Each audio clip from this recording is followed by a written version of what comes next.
तीन दिन है आम यही प्रकार धारणा शिक्षक शिक्षयित्री मैंने उपस्थित होती बहुत दुखर अच्छे आज्ञा किंतु आम दुख बुझापी आम नवेदन करुँ राज्य सरकार एवं केंद्र सरकार को जे आम दुख टे बुझंतु मोहन चरण माझी को मु अनुरोध करुच्ची से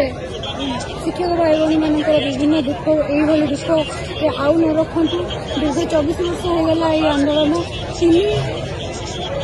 तीन दिन धरी किपरि भाव में कष्ट मो भाई भाई मैंने ये पढ़ी मुझे भी छुआटी धरी आसी से दुख केवल आम निजे ही जानूँ कि यार किसी फल मिलूना यही बहुत आशा रखी आसुँ एवं पूरा आशा रखीचु निश्चित भाव में आम किसी ना कि सुफल पाई आमर केंद्र मंत्री धर्मेंद्र प्रधान को अनुरोध करुच्ची सार आउ हबनी बहुत हो गला यही थरक निश्चित आम दुख टे बुझु लाघव करूँ एवं आमको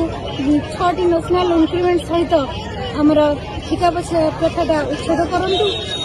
एवं 42 ग्रेड के दरमा वृद्धि करूँ।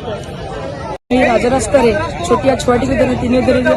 धरी अहोरात्र संग्राम कर आसीचु ए सरकार तुमको निवेदन तुम्हें आम दाबी फेरई दियो ये छोट छुआ निवेदन कर सरकार आमर दाबी आमर गुरु मान फेरई दियो ए सरकार तुम्हें आमर दाबी पूरण कर।